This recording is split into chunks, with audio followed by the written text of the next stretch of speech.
Selamat pagi. Ini ada komen dari Warung Ciput ini ya. Saya sekali kehujanan langsung panas dingin.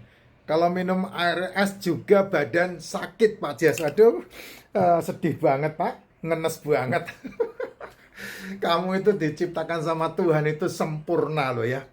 Tubuh manusia ini diciptakan Tuhan itu luar biasa loh. Dahsyat banget loh. Lengkap. Bahkan dalam tubuh kita itu punya senjata pamungkas loh. Luar biasa. Bahkan ya kalau sakit tubuhmu itu bisa menyembuhkan dirinya sendiri.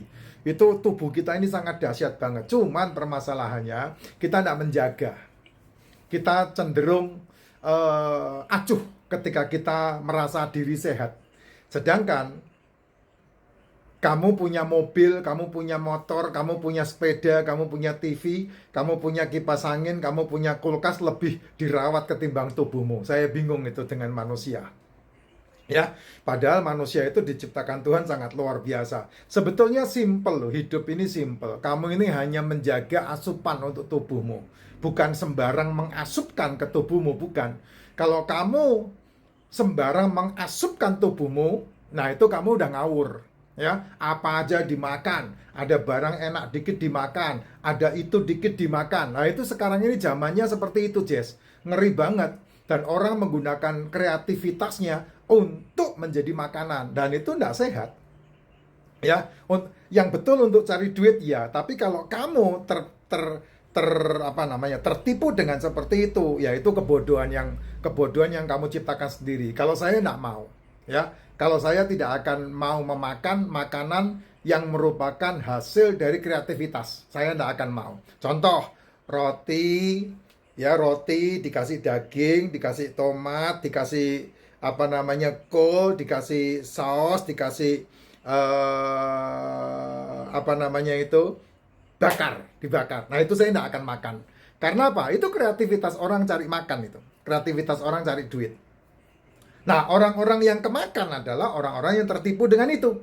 Ya silahkan aja. Tapi buat saya seviral apapun saya tidak akan makan. Ya karena memang itu bukan makanan saya. Makanan saya adalah yang berhubungan dengan sel hidup saya. Apa itu? Telur, ikan, daging, seafood. Yang dimasak sudah ada karbonya. Nah itu makanan saya. Jadi saya memperhatikan sel tubuh saya. Karena musuh sel nomor satu adalah yang namanya degeneratif. Di mana sel gagal meregenerasi dirinya.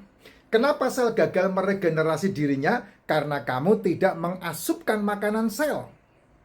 Karena kamu tidak mengasupkan makanan sel, maka sel gagal meregenerasi. Sedangkan hidup manusia itu adalah perputaran dari sel yang sehat memakan sel yang tidak sehat. Itu kan perputaran terus-menerus sehingga kamu tidak terjadi degeneratif. Selmu sehat betul-betul. Dan sel itu adalah asam amino yang terbaik menjadi makanan sel. Nah, makanan sel itu pasti sel-sel yang rusak.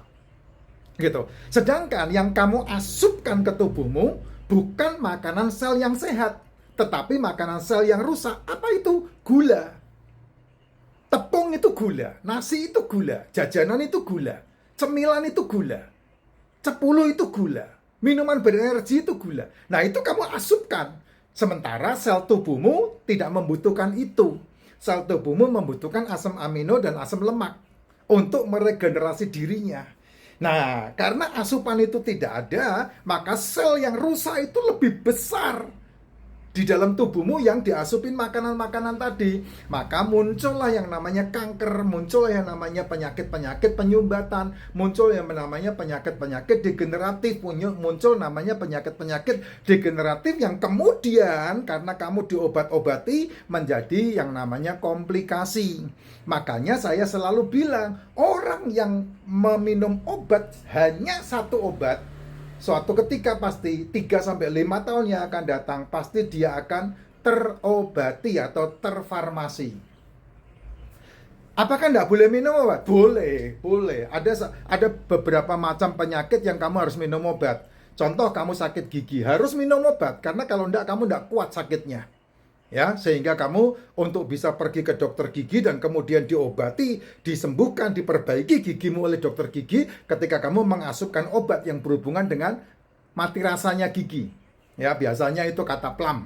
atau beberapa obat yang lain. Kalau saya seringkali ke dokter gigi untuk masalah gigi saya yang berlubang ditambal dan kemudian begini, itu biasanya Cataplam yang saya minum, itu yang saya tahu.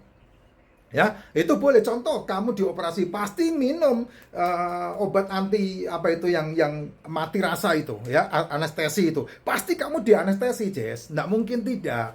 Ya, itu boleh, itu nggak masalah. Makanya berhubungan dengan dokter itu berhubungan dokter yang punya keahlian, yang bisa membantu kamu menyelesaikan masalahmu. Patah tulang kan harus pergi ke dokter. Nggak bisa kamu diam-diam baik minum suplemen patah tulang. Nggak bisa. Ya, yang namanya operasi, kamu kecelakaan pasti ke dokter, nggak mungkin tidak. Nah, itu butuh obat, gitu. Itu kamu butuh obat, tapi bukan obat yang menghantam kepada pankreas, obat yang menghantam kepada kolesterol, obat yang menghantam kepada ginjal, obat yang menghantam kepada lambung, bukan itu. Karena itu pasti bicara masalah metabolik, gitu. Kamu sekali memberikan obat ke lambungmu, pasti akan kena ke ginjalmu, nah mungkin tidak. Ketika ginjalmu kena, pasti akan jantungmu yang kena. Jantungmu kena, pasti akan kembali lagi ke lambungmu lagi. Lever yang jebol ujung-ujungnya. Nah, itu yang disebut metabolik. Yang sebetulnya cara menyembuhkannya bukan dengan obat. Cara menyembuhkannya adalah dengan memperbaiki pola makan. Nah, termasuk salah satunya ini ragangan ngeloram begini nih, ya, mau tidak mau kamu harus memperbaiki fungsi tubuh. Orang yang kena hujan dikit masuk angin, orang yang kena panas dikit cacingan, itu orang-orang yang tidak sehat di pola pikirnya. Karena sudah didikte dari semenjak kecil, awas jangan kepanasan, jangan panas-panasan nanti cacingan, awas jangan hujan-hujanan nanti masuk angin. Nah, itu masuk ke alam bawah sadarmu sehingga itu mengikat kamu. Sebetulnya tidak, hujan itu berkah. Panas itu berkah. Kamu tidak ada panas, kamu tidak dapat vitamin D, Jess. Kamu tidak ada hujan. Bagaimana kamu bisa hidup? Tidak bisa. Bersyukurlah di Indonesia hanya punya 2 musim hujan. Sehingga waktu bekerjanya lebih banyak daripada di luar negeri sono yang memiliki 4 musim. Kenapa tidak dimanfaatkan hujan-hujanan? Pak, nanti kalau saya hujan-hujanan sakit gimana, Kak? Pikiranmu yang sakit, bukan hujannya yang membuat sakit. Ya, coba latihlah dirimu hujan-hujanan. Ketika ada hujan, jangan ngumpet, hujan-hujan lah. Saya loh, selama hidup saya tidak pernah punya jas hujan. Tidak pernah punya jas hujan. Saya tidak pernah pakai jas hujan.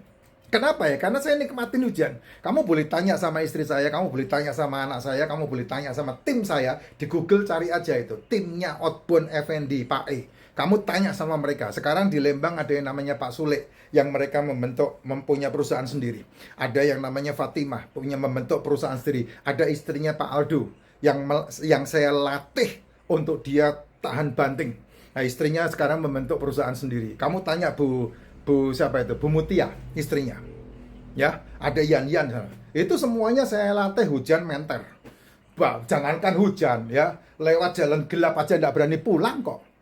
Itu Cimahi itu, ya, air terjun Cimahi itu jalannya kan dulu gelap sekali itu tahun 2006, 2007, 2008 itu. Itu tim saya tidak berani pulang. Nggak berani, ketakutan. Katanya nanti ada momok, ada memedian. Sampai dapat uang event itu dia pakai buat nginep di Lembang. Lo bodoh, saya bilang. Nggak ada apa-apa. Saya pulang sendiri naik motor itu. Sampai rumah besok pagi tanya, nggak, semalam nggak ada apa-apa, Pak. Ya nggak ada apa-apa. Apanya yang menjadi masalah? Katanya ketakutan di situ banyak memedian katanya. Aduh, kamu ini.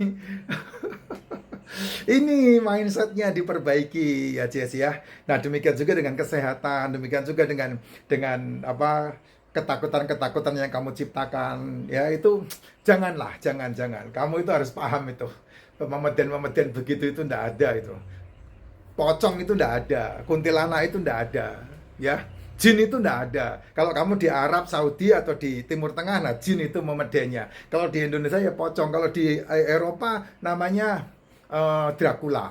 Kalau di Tiongkok namanya vampir. Hanya itu saja. Ya, wilayah-wilayah tergantung kaya dan miskin negaranya. Makanya membentuk setan-setannya kayak begitu. Indonesia miskin banget itu setannya. Karena apa? Pendapatan per kapitanya kecil banget. Makanya menciptakan setannya pun kayak pocong, nggak pernah ganti baju, kuntilanak, nggak pernah ganti baju, baunya kayak gitu. Gondoruo apalagi baunya. Ya, itu dia.